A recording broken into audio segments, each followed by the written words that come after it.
Hello folks, and welcome back to another Wise Game video. Today I'm going to be talking about how to play PlayStation 1 games on your computer system. So I do this a lot of times because I enjoy listening to some TV in the background sometimes when I'm playing certain games or whatnot, and that frees up my television set when it comes to that, or music. This is a great way to play PlayStation 1 games on your computer system. Now this is nothing new. It's been out for quite a few years. I thought I released a video on this already, but I have not. So I wanted to go over that in this video. To actually play it, you need an emulator, which is very popular nowadays, widely used. And the most popular one for PlayStation 1 games is the ePSXe. Now, there's a couple of things I want to mention too before we move forward. Number one, remember, PlayStation 1 games are in CD format. They're not DVD format. PlayStation 2 games are, or is, DVD format. But the PlayStation 1 game is CD format, so if you need to rip a game and convert it or whatnot, you want to make sure that you got it all set on CD, not DVD. So keep that in mind. And let's see, another big important thing is we are not allowed to really give too much information due to copyright laws or whatnot. So when it comes to BIOS, which is the main meat and potatoes of this program, that makes it where it gives you different options. So if you want to mess with the video settings, the audio settings, save settings, or whatnot, you got the option of doing all that. But the BIOS is the meat and the potatoes, and sometimes these programs, if you download the emulator, will not come with all the BIOS. So if you need to find the BIOS, you're going to have to Google that on your own. So just put in the name of the program and BIOS and see what comes up. So it's ePSXe BIOS and see what comes up. Okay, so now once you got this, once you actually downloaded this program, the emulator, and installed it, this is what the main folder looks like once you open it. That's what you're looking at right now. Now, the version I'm using is the newest one. It's 2.0.5. A lot of people are still using the older ones, 1.7, 1.5, or 6, I think it is. But this is the 2.0.5. Also mention that if you do download some BIOS, make sure that you just put them in the BIOS folder right here, and you're good to go. Alright, now once you've done this, now we want to open up the program. So we're going to go down here where the icon is. It looks like a game controller. ePSXe. We're going to double click on that. We're going to open this up. And this is what it looks like. Okay, so let's see here. The first thing we want to do, sometimes these come now, I think, already all set up. There's really not much you have to do to these. You know, you may have to set up maybe the controller, you know, or whatnot, but I don't know. It depends on where you get it, I guess, where you get the source from. So anyways, we're going to go over the basic setup, just in case if yours is not. So you're going to click on Config. And under Config, on the very bottom, is going to be called Wizard Guide. We're going to click on that. Now mine's already set up, so some of mine are going to be highlighted. Just go right to the bottom, click Config. And the first one's going to be configuring the BIOS 2 out of 7. It's going to say right here for United States, which is where I'm located, this is the best one to use. Now if you're in a PAL format country or Japan or whatnot, you may want to pick those. So, but for United States people, we want to mainly pick this. So just highlight that, hit next. It's going to take a second for it to come back up. Now we're in configuring the video, and this is step 3 out of 7. Going to go down on the list, and these are all the BIOS. Now yours may only have 1 or 2. Don't get intimidated. I just downloaded, implemented actually from my system somehow. A buddy of mine gave me a stick, one of those memory sticks, and it had his BIOS already in it, which is really nice. So that's why I got so many.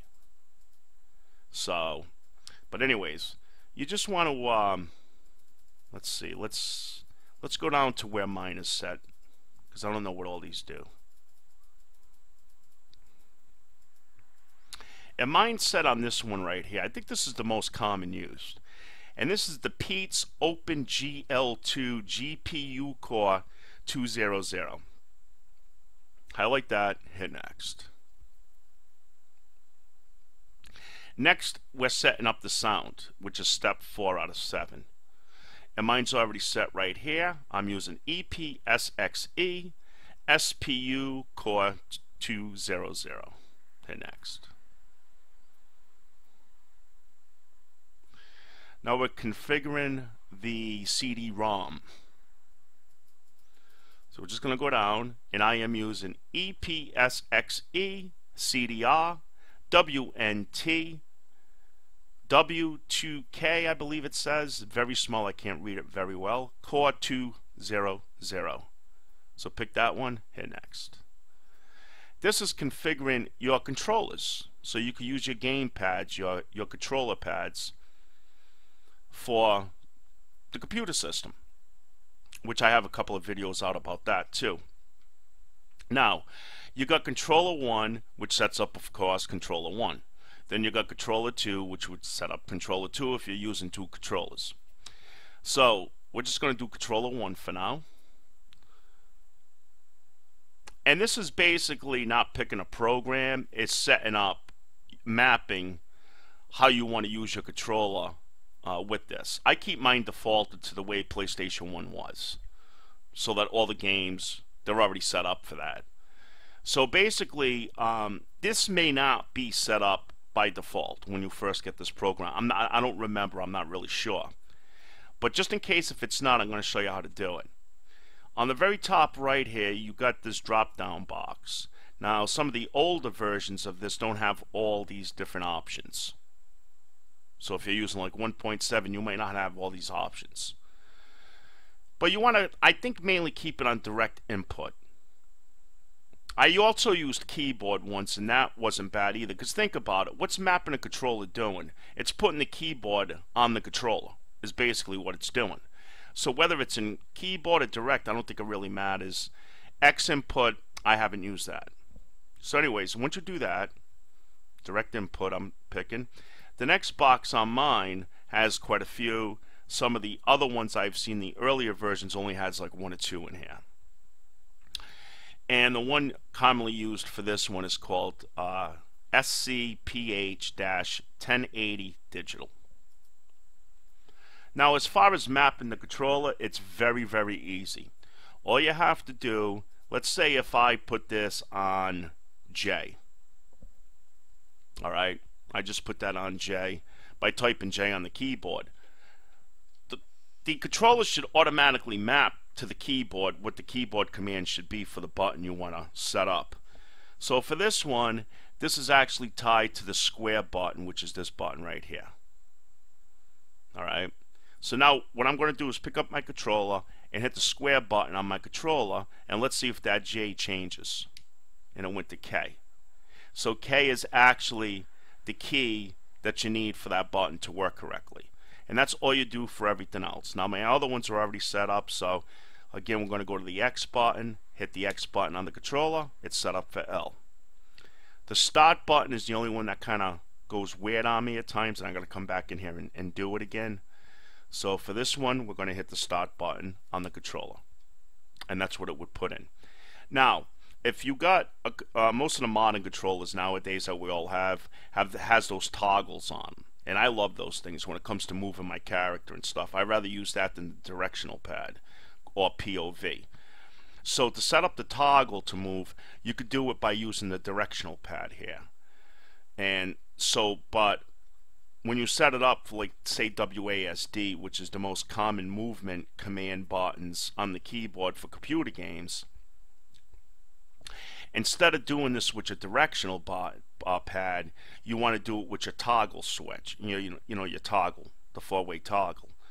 So we would highlight this, the bottom button, the bottom where it says D, and instead of pressing down on the directional POV, I would press down on my toggle, downward, like south. Oh, that's right. That's right. Yeah. That's right. Okay. Actually, that's the right. That's to the right. I'm sorry. That's to the right. Yeah. So D is to the right. South, of course, is down. A is to the west. Yeah, to the west. And W is up, which is north. All right, so again, if I wanted to do the W key, let's see, let me just put in something weird in there, say an O. Now, if I really want to set that up to go upward on my controller, I'm just going to push the toggle upward, and it's going to put back the W. And that's how you set it up. That's it. That's all you have to do. So let's hit OK. And now if you want to do controller 2, you do it the same way. Hit next, and now it says you're done. So we're all done with that. Now, config.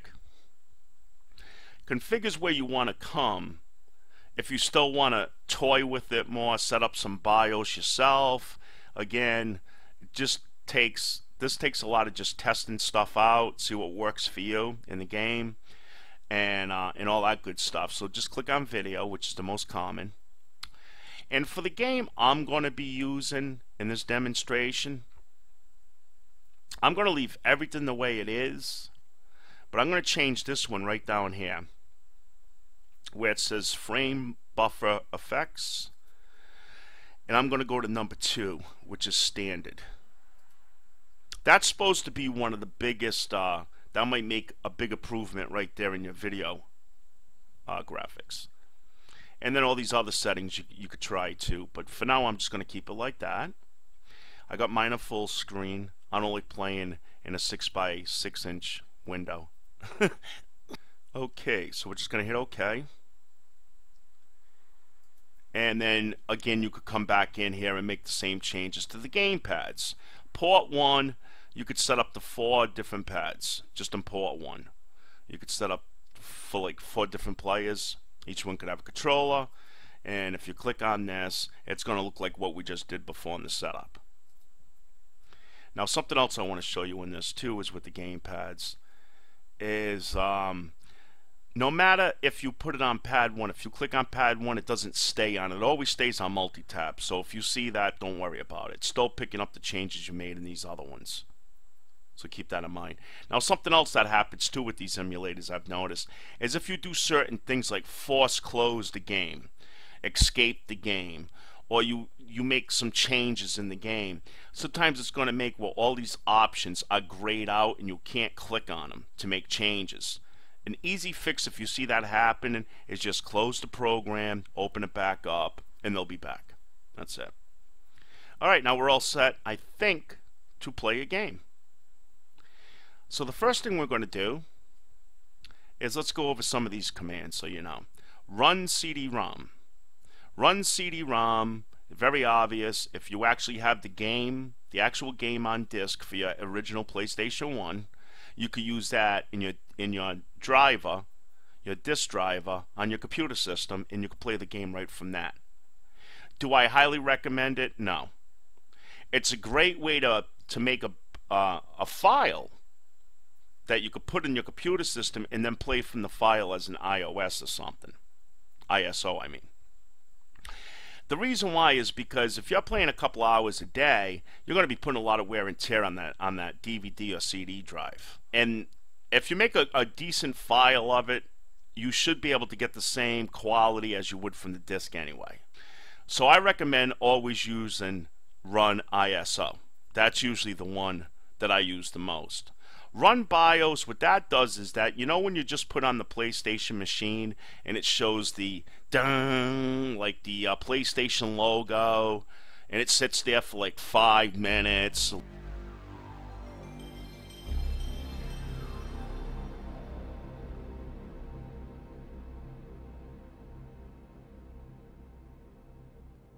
Loading and all that. That's all that does. So if you don't run that, it'll bypass that and just go right to the start of the game, which is the best thing to do. If you come across any of these formats, I haven't used really any of these yet. I guess you could use that.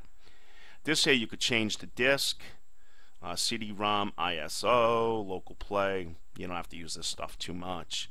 But basically, most of the files that I make and stuff, I run as an ISO. Now there's other formats too that's like an ISO, and they'll run in here also, as long as it's compatible to an ISO file. So let's just click on that. And your games, of course, are going to be stored wherever you put them. So I got a game folder. I keep most of mine in there, but I'm already in there. So here's the actual game I'm going to be using for this demonstration, which is Chrono Trigger, which was the game that got me into video games. Japanese RPG games, this is the one that got me hooked. I love it. This game is awesome. And I think a lot of people would totally agree with me on this statement if you've ever played it. It is awesome. But anyways, we're not really here for that. And this format, as we could see, is called ECM, which is popular for this emulator. So that's going to work just like an ISO file. And we're going to see that it's the largest file. And that's usually the actual game. So we're just going to click on that, hit open, and here it goes. Now let's see if everything works right. I hope. Okay, now we could see it's not the clearest. It's a little fuzzy. The letters are a little fuzzy. But certain scenes look really good, and some are a little bit fuzzy, but it's really not that bad. Now you could go back into the emulator under the video settings and stuff and just mess with things, change things around, and try it. Like that picture should be nice and clear. But right there it's kind of fuzzy. Now we're going to hit start on the controller so we can see that button's working. This game takes a couple of good seconds for it to load in between loading times. And I don't think I have a save yet for this because I haven't played this game in years again. But we're just going to go to new game and just see how the game looks, see how the controller works, see if everything's working fine. And then we could say it's a thumbs up. Alright, let's see. Alright, active and wait. I'm just going to go to wait. I like wait. I'm just going to keep the original name. But again, I'm not really here to talk about the game. It's just habit.